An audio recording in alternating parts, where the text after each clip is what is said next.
Comment est-ce que je pourrais résumer? La peur peut être une émotion trompeuse. Ce qui de loin peut sembler effrayant ne l'est pas forcément quand on s'en rapproche. Nous avons souvent peur de ce que nous sommes conditionnés à craindre. Les gens derrière les masques, les endroits inconnus et sombres. Fais gaffe, on ne doit voir que moi et le conteneur dans le cadre. A priori, ma mission était loin d'être compliquée. Décrire le Darknet en 3500 mots.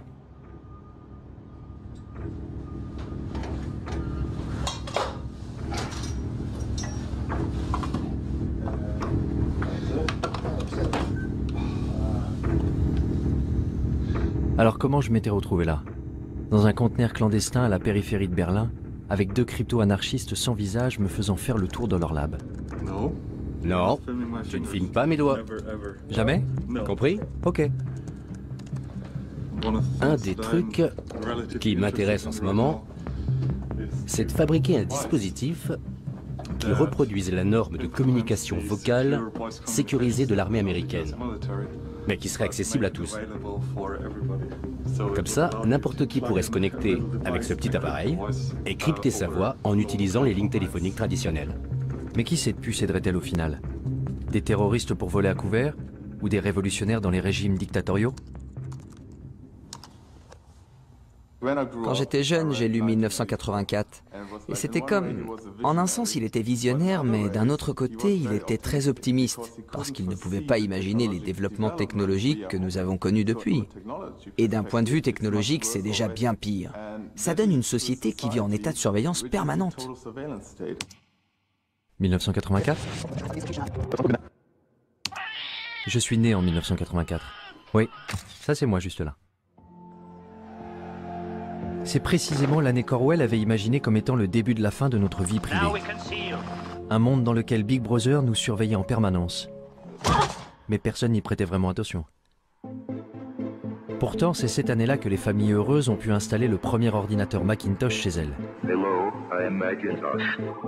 10 ans plus tard, ma génération serait déjà dépendante aux écrans. We installed the internet on our computer just a short time ago, and I haven't been able to get the kids off it ever since. Petit à petit, nous sommes tous devenus accros.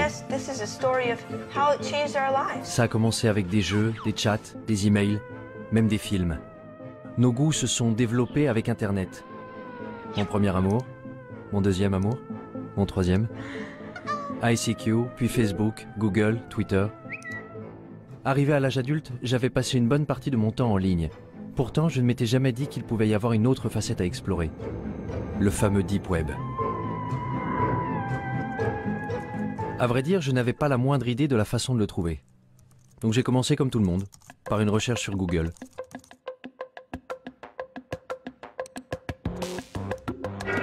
What lurks beneath the surface of the internet?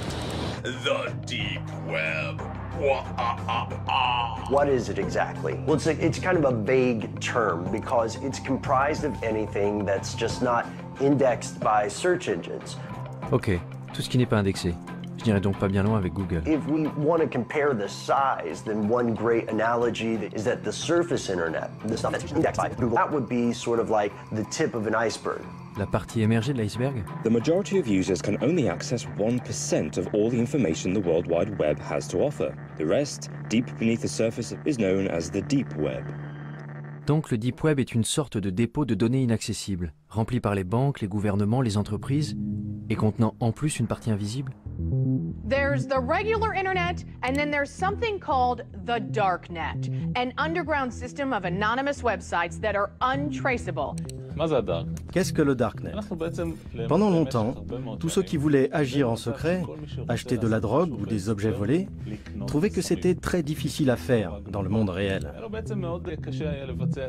Parce que dans le monde réel, il faut rencontrer le vendeur et ensuite, il faut le payer d'une façon ou d'une autre.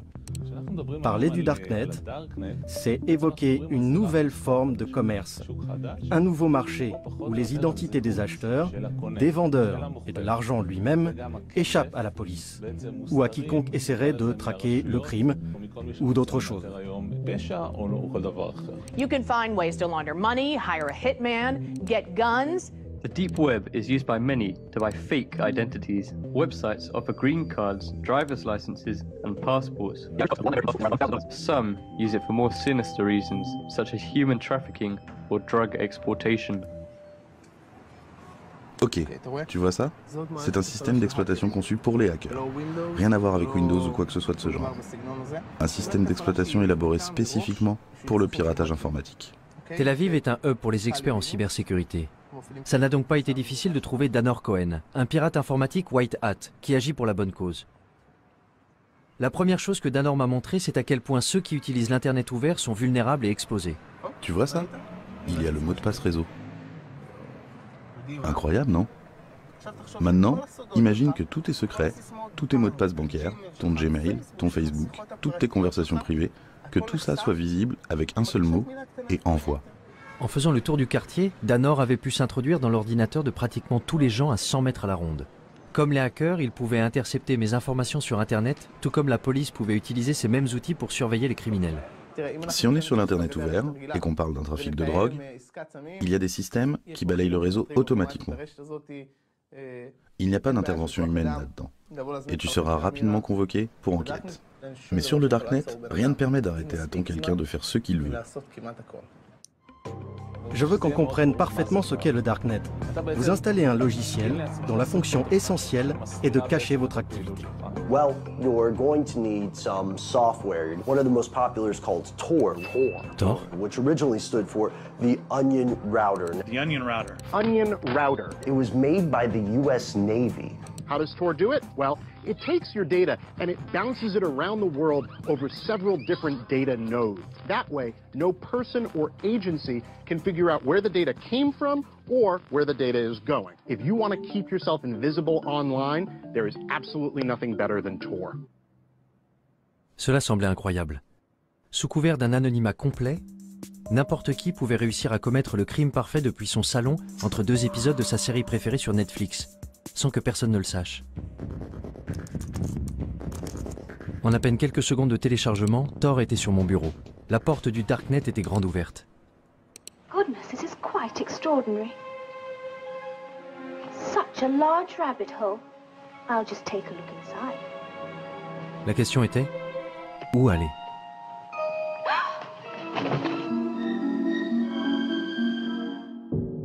Mon premier arrêt a été le wiki caché.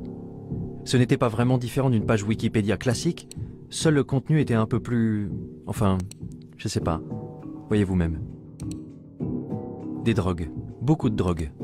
De l'herbe, de la cocaïne, de l'héroïne, de la méthamphétamine en cristaux. L'anonymat est quelque chose de très difficile et de rare à obtenir. Et pour cela, Tor est ce qu'il y a de mieux. Si je devais faire quelque chose d'illégal, j'utiliserais Tor pour le faire. Et la liste s'allonge avec des tueurs à gages, des offres pour éliminer des hommes politiques. 58 000 € pour tuer un journaliste? Comment? C'est tout ce que je vaux?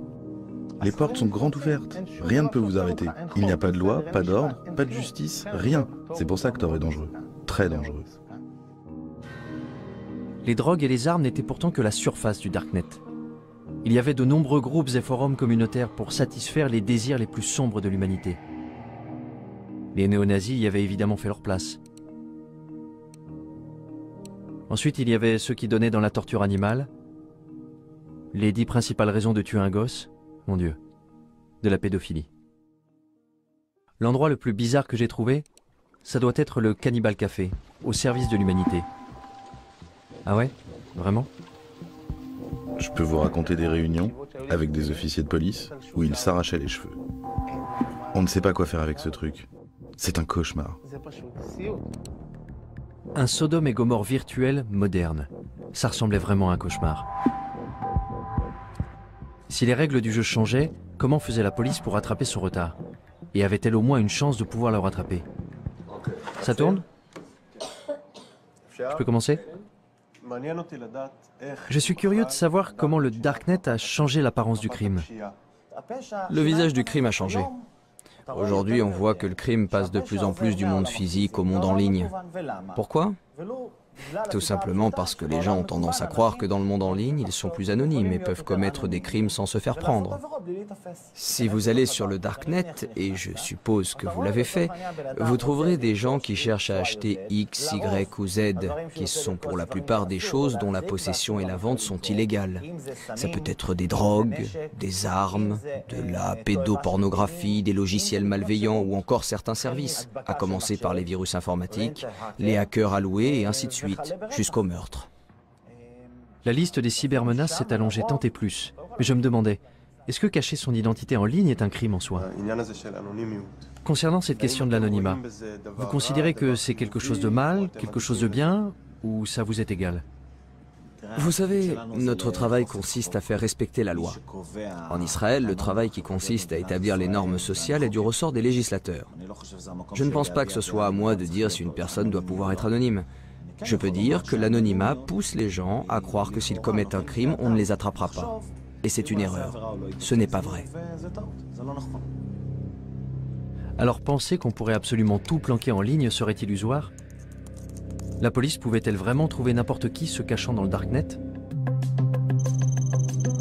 Il m'a fallu poser un certain nombre de questions intrusives et embarrassantes avant que je trouve quelqu'un de ce monde numérique souterrain qui accepte de me rencontrer en personne. Mais où se rencontrer dans la vraie vie? J'avais peut-être vu trop de films, mais un entrepôt abandonné me semblait approprié. Je suis quelqu'un de très normatif, c'est vrai. J'ai même l'âge d'être grand-mère. Le fait que ce soit sombre et tout ce qu'ils disent à propos de la pornographie et des drogues, mais au final, c'est juste un moyen. C'est un marché comme un autre. Un marché noir, mais c'est juste un moyen. Je vois ça comme quelque chose de très positif. Tant que vous restez fidèle à vos principes. Vous ne me verrez pas chercher de la pornographie ou des sites de paris en ligne. Parce que ça ne m'intéresse pas. En revanche, des tueurs à gages, peut-être. J'étais furieuse de ne pas pouvoir acheter là où je voulais un produit que je voulais. J'ai fait une recherche sur Internet et j'ai appris l'existence du navigateur Tor. J'y suis allée et j'ai vu par moi-même. C'est un monde fascinant. C'est une poudre qu'on utilise pour faire du hash soi-même. Beaucoup de gens le font. De la cocaïne? De la cocaïne aussi. Les médecins prescrivent bien de la Ritaline. Pourquoi commander de la cocaïne illégalement? C'est ce qui vous met en colère? Il n'y a pas de raison d'être en colère, c'est une vitrine. Ils ne font que montrer leurs marchandises. Et bien sûr, Shoshi n'était pas du tout telle que je l'avais imaginée. Elle ressemblait plus aux amis de ma mère qu'à quelqu'un qui utilisait le Darknet. Allez, ça ne vous fait quand même pas un peu peur? Ce n'est pas effrayant. Ce qui est effrayant, c'est ce que vous en faites. Vous pouvez faire de mauvaises choses avec, c'est vrai, mais le Darknet en tant que tel n'est pas effrayant. J'ai tendance à être méfiant vis-à-vis des gens qui me disent qu'il n'y a rien à craindre. Le Darknet n'était-il pas vraiment qu'un marché noir équivalent à eBay? La technologie a toujours eu un double visage, selon l'usage que l'on en fait. Prenez l'imprimante 3D par exemple. Fais descendre l'arme. Roy Cezana en a utilisé une pour imprimer en 3D un revolver dont il avait téléchargé le modèle sur le Darknet. Puis il est entré en douce dans un rassemblement universitaire où il y avait les hommes politiques les plus importants d'Israël. Il a dit que le plus drôle dans tout ça, c'est que tout le monde était debout autour et regardait. Le côté spectaculaire, c'est cette fabrication rapide et personnalisée. C'est ce qu'on appelle le rapid manufacturing en anglais. Autrefois, la production ne pouvait se faire que dans des usines géantes valant des millions de dollars. Aujourd'hui, n'importe qui peut avoir ces machines à la maison. Une imprimante 3D qui peut servir à imprimer un revolver. Les gens ont ça chez eux. Mais ce n'est pas donné à tout le monde d'imprimer une arme à feu aussi facilement. Il faut télécharger le plan quelque part. Et d'où vient le plan? Il vient du Darknet. Une fois que quelqu'un a téléchargé le plan, il peut le regarder à l'écran et décider de déplacer le percuteur ici, la gâchette là, et concevoir une arme légèrement supérieure. This is called the lower receiver. This doesn't have a serial number and it doesn't require a background check. Et s'il se rend compte qu'il a créé une arme supérieure à l'original, que fera-t-il? Il téléchargera son plan sur le réseau. This is a ghost gun. Ce à quoi nous assistons, c'est à une tendance de déqualification, une diminution des compétences nécessaires pour atteindre un certain objectif. Vous voulez synthétiser des composés chimiques chez vous? Sur Internet, vous pouvez télécharger la procédure qui va indiquer à l'imprimante comment mélanger les produits pour déclencher une réaction chimique et fabriquer de la morphine, du Valium, de la marijuana ou de la poudre de cyanure. Une simple machine fera ça toute seule chez vous. Mais je vais vous montrer un autre aspect des choses. Les laboratoires médicaux produisent des médicaments à des prix astronomiques que les patients n'ont pas les moyens de payer. Ceux qui ont la capacité, par exemple, de passer des plans à la production maison de médicaments vont commencer à le faire d'ici 10 ou 20 ans. Un processus identique à celui des armes en 3D va se produire. Ils commenceront à apporter des améliorations. Tout le monde sur Terre prendra part à cette révolution géante de l'échange d'informations et de l'association de nouvelles idées. Le Darknet peut être le lieu où toutes les vieilles idées se mélangeront les unes aux autres. Comme l'a dit Matt Ridley, les idées vont commencer à avoir des relations sexuelles entre elles pour finalement donner naissance à des idées nouvelles et incroyables. Cette exploitation de nouvelles idées n'a pas lieu en utilisant les voies traditionnelles de l'information, car les véritables grandes luttes passent toujours par la destruction créatrice. Et c'est là toute l'importance du Darknet, qui fournit un moyen de canaliser l'information. Et cette information peut engendrer une révolution. Les révolutions se préparent en secret. Est-ce que ce n'était pas précisément le genre de choses que les pouvoirs en place voulaient généralement empêcher?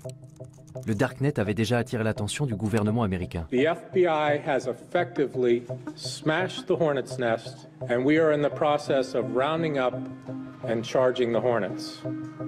Et le Pentagone avait fait venir ici une équipe pour recenser les activités illégales du forum. Alejandro et Amanda faisaient partie de cette équipe. Nous sommes en quelque sorte des hackers alloués. Notre travail consiste à explorer une grande partie de ce que le Darknet a de plus sombre, mais aussi à le divulguer. De toute façon, on peut retrouver les pédophiles. On peut retrouver les tueurs à gages quand ils sont réels. On communique ces informations au projet Tor et on transmet certains de ces éléments à la police. Parce que, soyons très clairs, les créateurs du projet Tor ne veulent évidemment pas favoriser l'exploitation des enfants. Vous croyez que certaines choses méritent de rester cachées, ou bien est-ce que tout doit être divulgué? C'est une grande question. Je veux dire, d'une certaine façon, je pense que l'anonymat est extrêmement important. Je pense qu'il y a certaines choses que...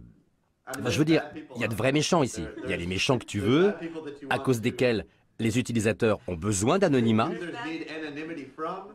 Et puis, il y a ceux qui utilisent l'anonymat pour de mauvaises raisons.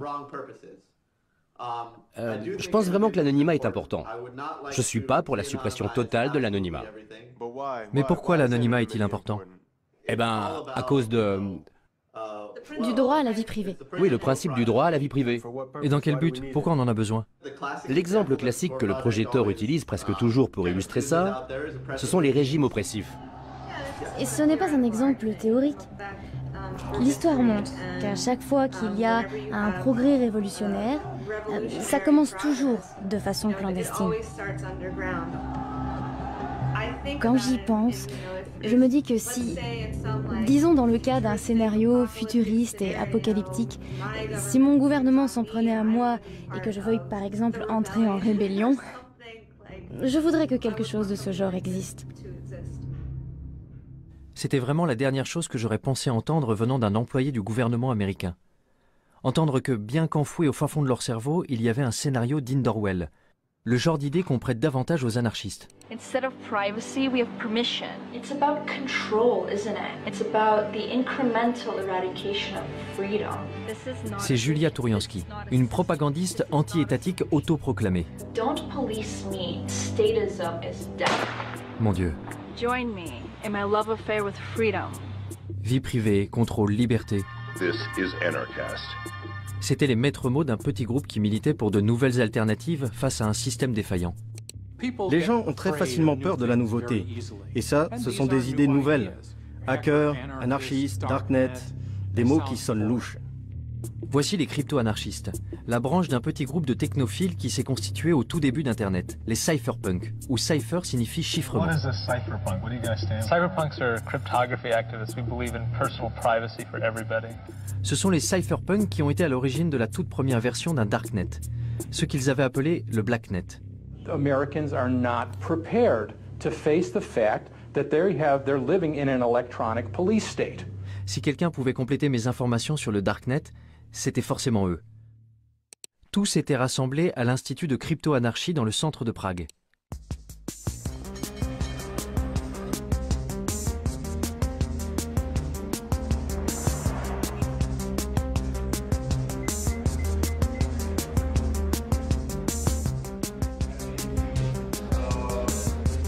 Parallelnipolis représente des outils et des moyens pour protéger nos libertés contre les tendances autoritaires des institutions politiques et sociales. Désolé, c'est vraiment privé. Vous ne pouvez pas prendre ces personnes en photo, ok? Pénétré dans le congrès des hackers à Parallelnipolis, je ne savais absolument pas dans quoi j'étais sur le point de m'engager. J'étais même tellement incertain que j'avais fait le tour du pâté de maison avant de me décider à entrer. Et quand j'avais finalement pu trouver quelques participants pour parler devant la caméra, ce n'était pas sans condition.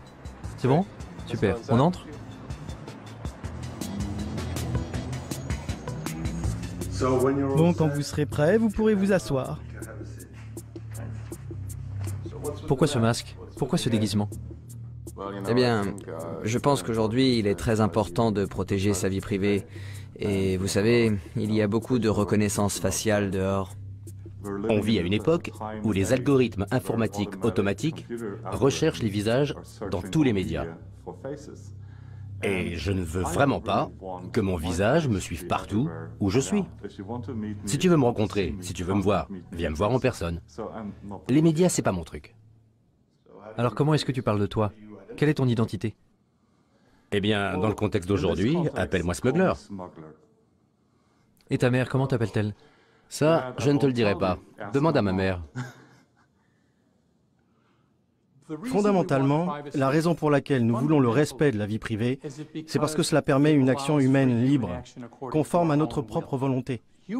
L'homme se développe quand il utilise son propre esprit et fait ses propres choix, bons ou mauvais, et qu'il en assume les conséquences. Voilà comment on grandit.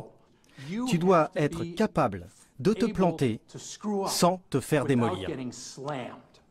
Mais quand quelqu'un te surveille, quand tu dois avoir peur, si tu dois baisser la voix pour parler de certaines choses, tu empêches le développement de l'homme, l'évolution de l'homme. Je pense que de nos jours, il y a une forme de totalitarisme beaucoup plus subtile. Dehors, tu as toutes ces libertés. Tu peux porter ce que tu veux, tu peux faire ce que tu veux, tu peux être gay. Tout va bien, parce que tu sais, nous sommes des gens libres.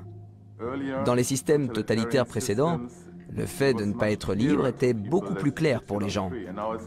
Maintenant, c'est genre, tu es ce consommateur heureux qui peut regarder tous les films sur Netflix, mais dès que tu essaies vraiment de pousser un petit peu pour changer le système, tu te fais attaquer.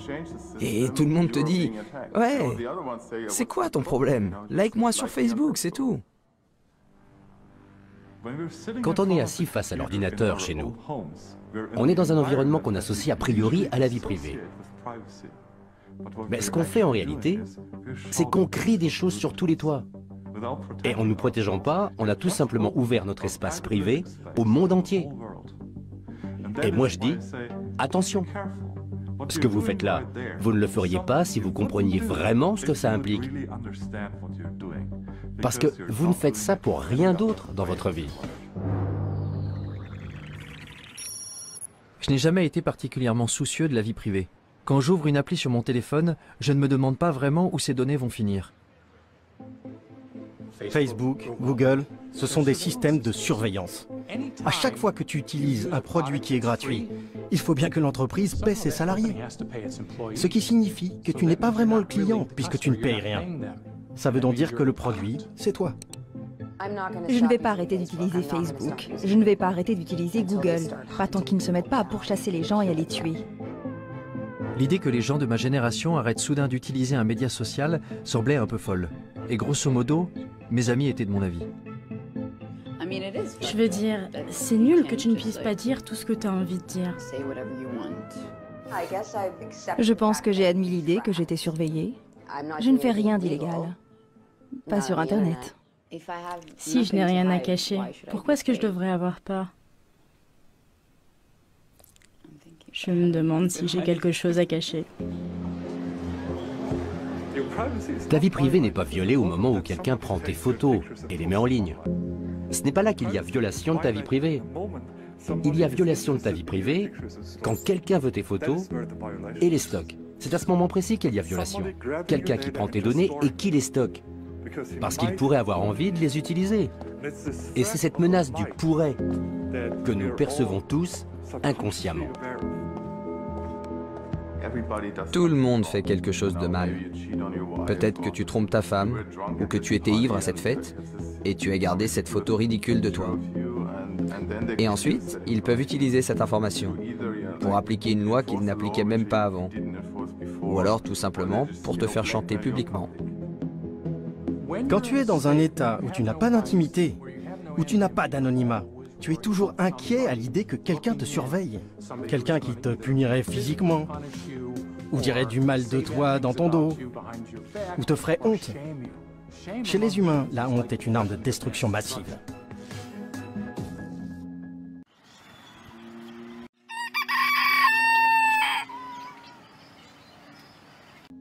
Alors que devons-nous faire pour préserver notre liberté? Porter des masques? Pendant tout ce défilé de mode imprimé en 3D, je n'arrêtais pas de penser à quel point il était paradoxal de croire qu'on ne pouvait être libre qu'en se cachant.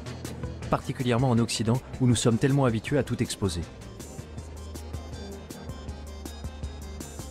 J'étais au Caire au moment du printemps arabe, en même temps que Shira Frankel, qui écrivait sur les événements dramatiques qui s'y déroulaient. Désormais, elle écrit pour BuzzFeed des articles sur les technologies de cryptage comme Tor. En Occident, on croit que le Darknet est noir et diabolique et malveillant, alors qu'ailleurs dans le monde, on ne l'appelle pas le Darknet. On ne le voit pas comme un terreau diabolique. On considère que c'est un lieu pour échanger l'information librement et en toute sécurité. J'ai rencontré des militants LGBT dans certains pays d'Afrique et du Moyen-Orient qui considèrent que c'est un des seuls refuges qui leur reste. Et quand je leur dis qu'aux États-Unis nous l'appelons le Darknet, que c'est comme ça que nos hommes politiques l'appellent, ils rient et ils trouvent que c'est absurde. Ils disent « Mais c'est là où nous sommes en sécurité, c'est là que nous pouvons parler, c'est là que je peux être moi-même en sécurité. » Il y a donc de grandes parties du monde où le simple fait d'être connecté suffit à vous faire arrêter. Alors pour ces gens qui savent qu'ils ne sont pas en sécurité en ligne, qu'ils ne sont pas en sécurité, ne serait-ce que pour envoyer des emails ou faire partie de groupes Facebook, les technologies cryptées peuvent effectivement être une bouée de sauvetage. Je pouvais comprendre cette nécessité du Darknet pour ceux qui vivent sous un régime dictatorial. Mais la liberté est un des fondements des sociétés démocratiques, non? Aujourd'hui, nous sommes à la croisée des chemins entre deux systèmes gouvernementaux en compétition. D'un côté, celui dans lequel Big Brother contrôle la vie de ses citoyens, et de l'autre côté, la domination des masses. Le gouvernement tente de se sécuriser et de sécuriser ses citoyens. Pour cela, il doit arrêter la menace que représentent les loups solitaires, les terroristes. Ceux qui voudraient faire tomber le gouvernement par la force. Et parfois aussi, ceux qui veulent le faire tomber sans faire usage de la force. Le peuple exige la justice sociale. La question qui se pose est, comment le gouvernement peut-il empêcher l'action des terroristes et des criminels sans nuire à la liberté d'expression? Et il n'y a toujours pas de réponse satisfaisante à cette question. Que feriez-vous si votre devoir était de protéger votre population et que vous voyez une énorme menace? Vous deviendriez hystérique et vous commenceriez à surveiller absolument tout le monde. Parce qu'un seul terroriste qui vous glisserait entre les doigts représenterait un tel danger que vous ne pourriez tout simplement pas prendre le risque de commettre une seule erreur.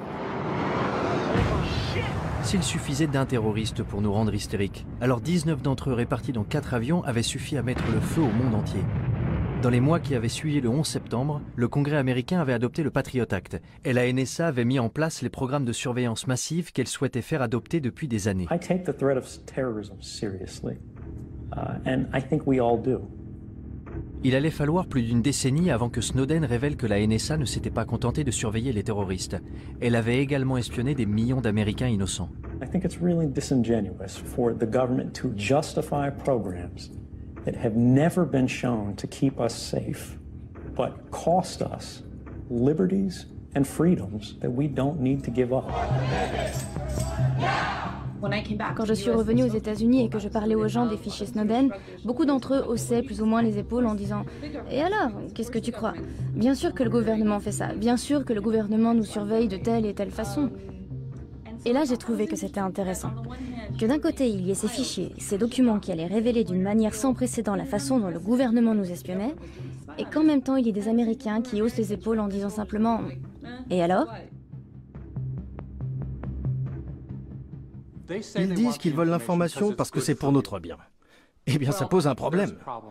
D'abord, parce qu'ils recueillent et récupèrent absolument tout ce qu'ils peuvent, uniquement parce qu'ils en ont le pouvoir, et aussi parce que, pour être honnête, si vous êtes au gouvernement, si vous faites ce genre de travail, il y a de grandes chances pour que vous ayez une sorte de tendance obsessionnelle au contrôle, psychologiquement parlant. Ils aiment contrôler. Ils ne veulent rien laisser au hasard. Quelque chose de grave pourrait arriver si nous ne contrôlons pas cela. Sauf que quelque chose de grave peut toujours arriver. Mais si on va par là, c'est sans fin. On peut voir dans les notes internes de la NSA que le gouvernement des États-Unis et la NSA avaient commencé à faire circuler des documents dans lesquels ils enseignaient à leurs agents les failles non pas des terroristes, mais de prédicateurs musulmans. Lorsque le gouvernement commence à lister les failles de prédicateurs musulmans, on désigne un et dit « lui, il regarde des pornos en ligne ». Tout à coup, le gouvernement a le pouvoir, juste comme ça, de détruire la réputation et la crédibilité de toute personne dont il n'approuve pas le message.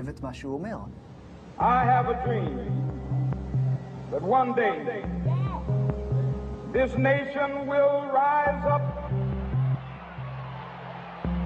Peut-être, je dis bien peut-être, que même pour les plus grands prédicateurs, comme Martin Luther King, qui entre parenthèses trompait sa femme à gauche et à droite et fumait de l'herbe, ce qu'il essayait de cacher, peut-être que ce serait pareil, et que s'il était vivant aujourd'hui et s'apprêtait à fonder le même mouvement pour donner des droits aux Noirs en Amérique, le gouvernement pourrait l'en empêcher très facilement.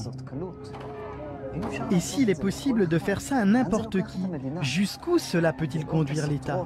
Quand les voix opposantes sont plus entendues? Quand il n'y a pas de véritable démocratie pour pouvoir forcer le gouvernement à changer de cap et à choisir une direction plus stable? Cela augure des temps obscurs. Si c'était le cas, où le prochain Martin Luther King pourrait-il alors diffuser son message? Pour les crypto-anarchistes réunis à Prague, la réponse était claire. Dans des endroits comme le Darknet. Mais pour eux, la diffusion du message n'était que la première étape. L'étape suivante consistait à construire des systèmes pour remplacer entièrement ceux du gouvernement. Les crypto-anarchistes sont des anarchistes qui croient en l'utilisation de la cryptographie pour créer une zone libre, une terra nova, un territoire libre entouré de murs de cryptographie. Grâce à la cryptographie, ils peuvent discuter, utiliser des monnaies cryptographiques et créer, dans une très large mesure, un monde séparé dans lequel ils peuvent évoluer. Mais comment ce monde séparé pourrait-il bien fonctionner si nous sommes complètement dépendants de l'État? Ce que l'État crée, c'est un amas de bureaucratie, des tâches dénuées de sens que l'on doit faire chaque jour, comme aller au bureau et subir toutes ces taxations. Mais l'État répond également à des nécessités premières, comme la sûreté, la sécurité, les routes et tout le reste. Cependant, toutes ces choses peuvent être fournies par le secteur privé au moyen d'outils décentralisés. Donc, tout cela peut être pourvu par des fournisseurs internationaux, ou par un fournisseur d'un tout autre pays. Les frontières n'ont plus aucun sens dans cet environnement. Car sur le Deep Web, l'endroit d'où tu te connectes, ça n'a absolument aucune importance. Donc l'alternative à l'État dans les systèmes grandissants du Dark Web est un appel à la révolution? J'ai finalement réussi à trouver Julia Touriansky, dont les clips tape à l'œil sur YouTube m'avaient conduit à Prague. But you cry, prove anarchy works, and we say, welcome to anarchy, population everyone. Y avait-il une chance pour que les idées anarchistes soient un peu plus pragmatiques de vive voix? Vous savez, je pense que les gens ont besoin de conseils. Les gens ont besoin d'un certain degré de gouvernance. La différence, c'est que la gouvernance ne doit pas être imposée aux gens. Aussi longtemps qu'on peut se désengager et partir, alors moralement, c'est en accord avec une philosophie anarchiste. Donc bon, je ne suis pas naïve. Je ne pense pas qu'il y aura un grand effondrement qui nous donnerait une magnifique anarchie. Je crois que l'idée, c'est plutôt de créer ces petites communautés pour soi-même et de trouver des endroits d'où on a la possibilité de se désengager et qui se diversifient et qui soient plus dispersés et plus accessibles. L'un des systèmes utilisés par la communauté crypto-anarchiste pour se désengager était le Bitcoin. Une crypto-monnaie permettant d'effectuer des transactions en ligne de manière anonyme et qui avait déjà fait les manchettes des journaux du monde entier. Et une fois que vous avez la monnaie virtuelle, vous n'êtes pas très loin de commencer à bâtir des États virtuels. Hier, il y avait une conférence sur la BitNation, qui est un projet qui montre que la technologie blockchain peut être utilisée pour des services qui, en temps normal, ne sont fournis que par les gouvernements et les États. BitNation is creating a new world where thousands or millions of nations actually compete for customers by offering better services. It's a world where everyone can choose. La BitNation est une nation, et être une nation implique de connecter entre eux des gens qui partagent des valeurs similaires, familiales, etc. Nous sommes d'accord. Donc je dirais que la BitNation est un État apatride. Si vous dissociez la gouvernance du territoire, vous n'avez pas à craindre pour vos propres principes de gouvernance. En parallèle de l'État apatride, il y aurait des crypto-marchés en ligne pour les produits de tous les jours. En gros, la version familiale et conviviale de ce que j'avais déjà vu sur le Darknet. Il y aura des crypto-marchés décentralisés, anonymes, qui seront techniquement impossibles à fermer par le gouvernement. Le système financier et social va s'effondrer. Aucune approche rationnelle ne peut dire comment le système social va pouvoir survivre, surtout quand il y a tellement de personnes âgées et seulement un petit nombre de gens jeunes et productifs. Je pense donc que le système social du gouvernement va s'effondrer. Et donc passer à quelque chose de totalement nouveau peut être une bonne chose. Le gouvernement qui s'effondre, des systèmes parallèles pour le remplacer. Les crypto-anarchistes étaient dans la droite ligne des cypherpunks et de ce qu'ils avaient écrit en 1988.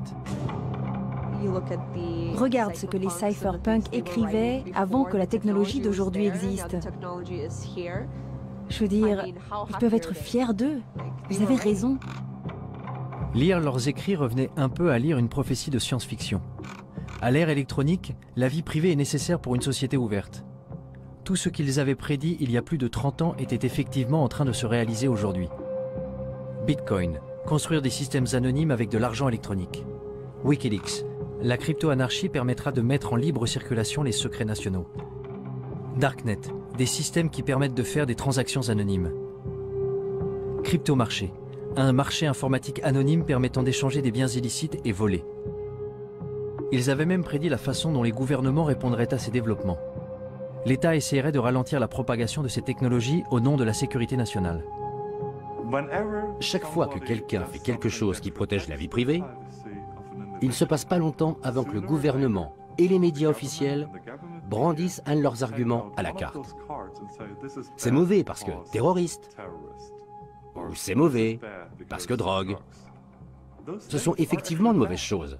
Oui, c'est mal d'être un terroriste, mais là, ce que le gouvernement fait, ou ce que les adversaires de la vie privée font en réalité, c'est qu'ils jouent avec notre corde sensible. Ok, voyons. Wikileaks, gouvernement des États-Unis. The United States strongly condemns the illegal disclosure of classified information. It threatens our national security. If this becomes a standard currency, it could radically and dramatically transform the role of central banks. A few years ago, we learned of an underground website called Silk Road. Our push for increased funding aimed at fighting cyber drug dealers. Silk Road a été associé au Darknet, jusqu'à ce que le gouvernement américain le ferme. C'était le marché le plus important du genre, avec des mouvements atteignant 1,2 milliard de dollars en produits, essentiellement de la drogue. The biggest criminal trial in the history of the internet is over this morning. The mastermind of the Silk Road website was sentenced to life in prison without parole. Pour presque tous ceux que j'ai rencontrés à Prague, Ross Ulbricht n'avait rien d'un baron de la drogue. Il avait plutôt été la victime la plus visible des efforts du gouvernement pour éliminer les cryptomarchés du Darknet en faisant de lui un exemple. Si on prend l'histoire des cypherpunks, de la crypto-anarchie, c'est en fait l'un des premiers exemples dans le monde réel d'une contre-économie opérationnelle. Et ça a été un énorme succès. Vous aviez le marché Darknet, vous aviez une certaine forme d'anonymisation, vous aviez une certaine forme de monnaie numérique anonyme, et c'est devenu très important, très vite. Et c'est essentiellement à cela que tient le pouvoir explosif de quelque chose comme Silk Road.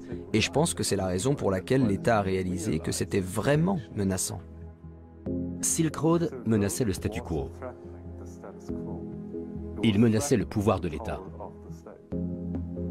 Maintenant, imagine que ça existe pas seulement pour les drogues, mais que ça existe pour la nourriture, que ça existe pour l'énergie.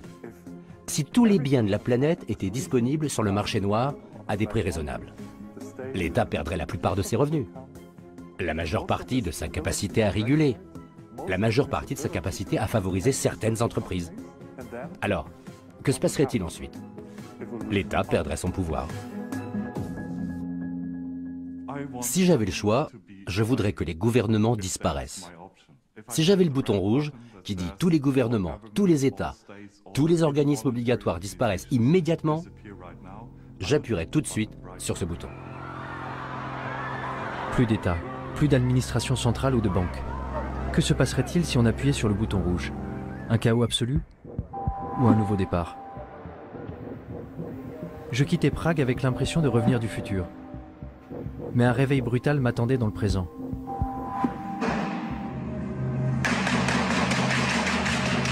Deux attentats à Paris, un aux États-Unis, un avion abattu en Égypte. N'avions-nous pas effectivement besoin de protection plus forte vis-à-vis de ces gens, même au prix du sacrifice d'un peu de confidentialité? You can't have 100% security and also then have 100% privacy and zero inconvenience. We're going to have to make some choices. J'étais à Washington il y a quelques mois et j'ai parlé à de nombreux hommes politiques. C'était juste après les horribles attentats de Paris et juste avant l'attaque terroriste de San Bernardino en Californie. Et de nombreux hommes politiques disaient « C'est de la faute du Darknet, c'est de la faute de Tor et c'est de la faute des technologies de cryptage ».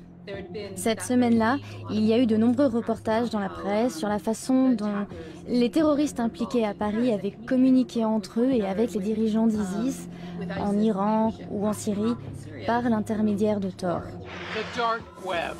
The US believes ISIS and others are now using the most covert part of the online world to recruit fighters, share intelligence, and potentially plan real-world attacks.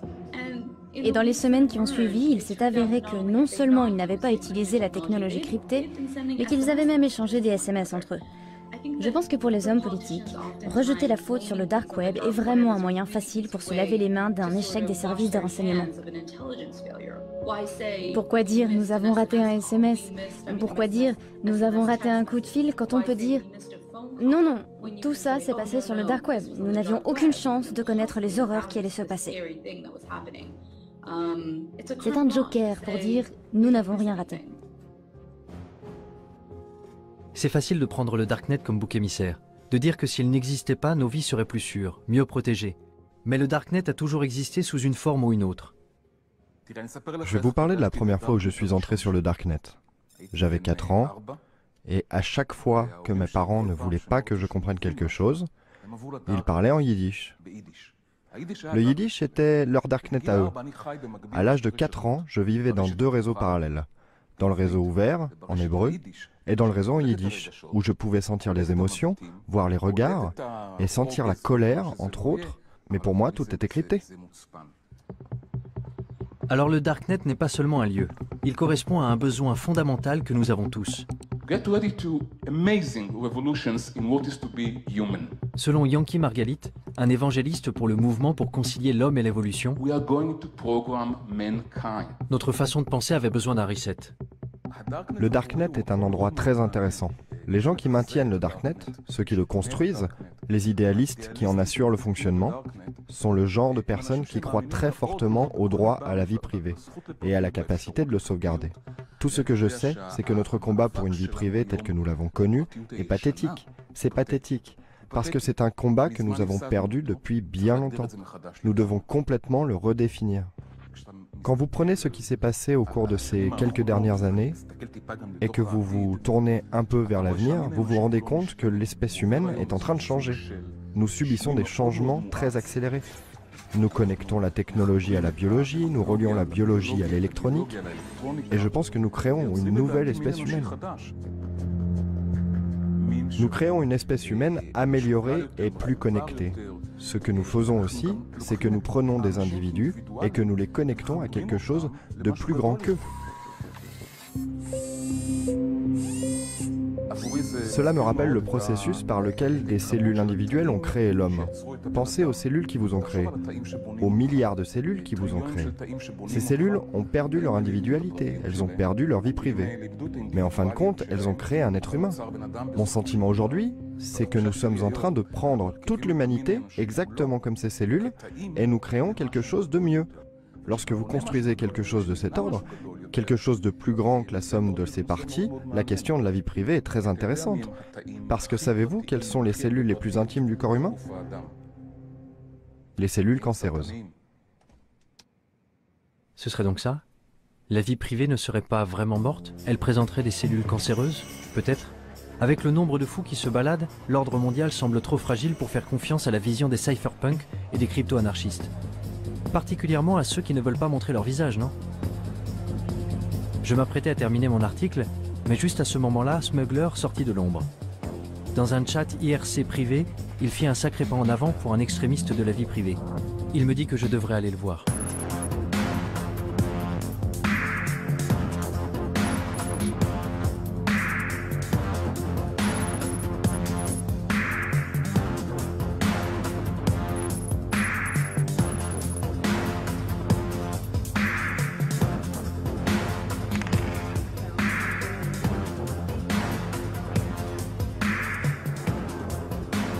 Se balader dans les rues de Berlin avec deux types masqués m'a mis un peu mal à l'aise, même si nous nous étions déjà rencontrés une fois.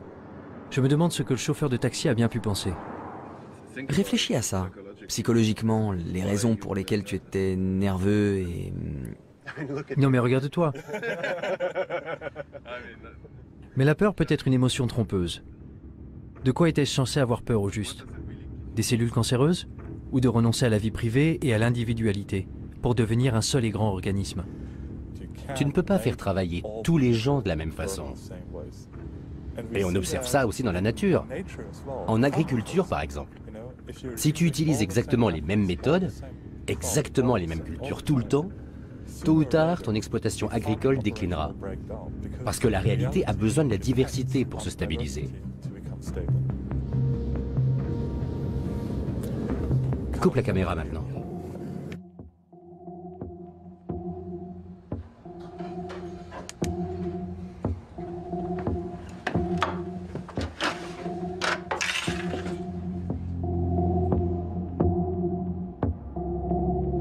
La vie privée est aux idées ce que l'évolution est à la biologie. Tu sais, pour qu'un écosystème soit sain, il faut des niches locales et il faut une transformation. Il faut aussi différents types d'organismes qui mutent, qui évoluent. Un certain nombre d'entre eux vont mourir, d'autres vont prospérer et globalement, c'est une structure très résistante. C'est la même chose pour une société en bonne santé. Il faut de nombreuses idées différentes et les bonnes vont effectivement survivre. Et si tu penses à ce futur, où toute l'humanité ne serait qu'un seul organisme allant dans une seule direction, il suffit d'un seul bug pour tuer le tout. Et c'est terminé. Game over.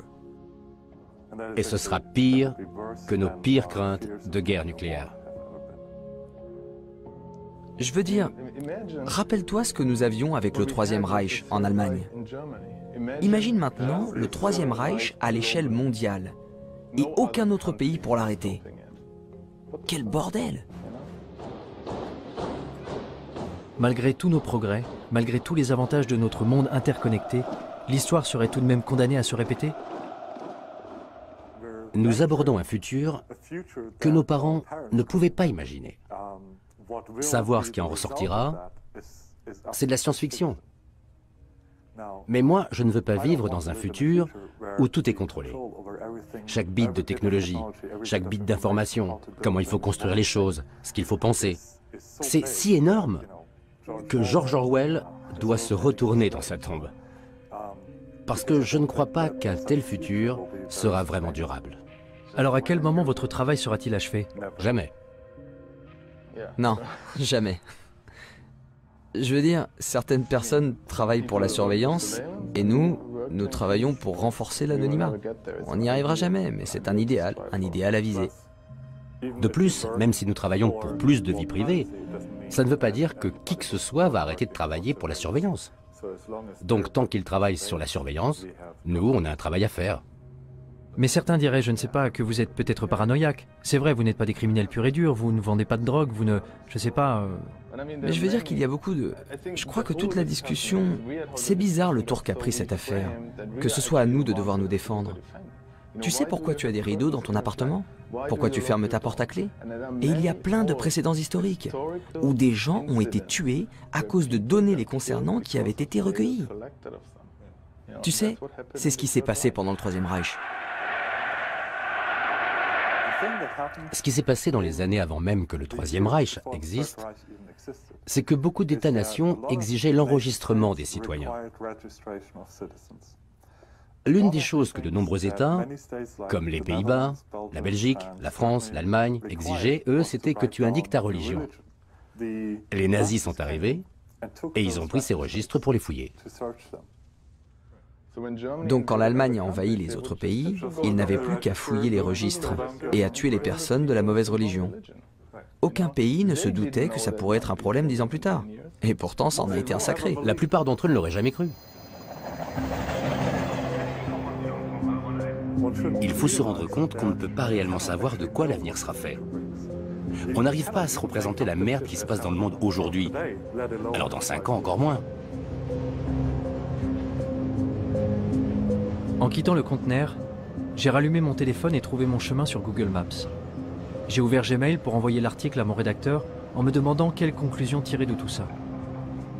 Où m'avait conduit cette exploration du terrier? Le Darknet n'était pas le monstre diabolique que j'avais eu tendance à imaginer. Il semblait au contraire qu'il puisse être le seul endroit qui nous reste pour échapper à la surveillance de plus en plus attentive de Big Brother. Un lieu où nous pourrions nous débarrasser de nos anciennes identités pour en créer de nouvelles, et même bâtir des mondes nouveaux. Un endroit où nous pourrions bénéficier d'une vraie liberté. Ce n'est qu'à ce moment-là que je repensais à ce que m'avait dit Smuggler quand j'ai quitté le conteneur.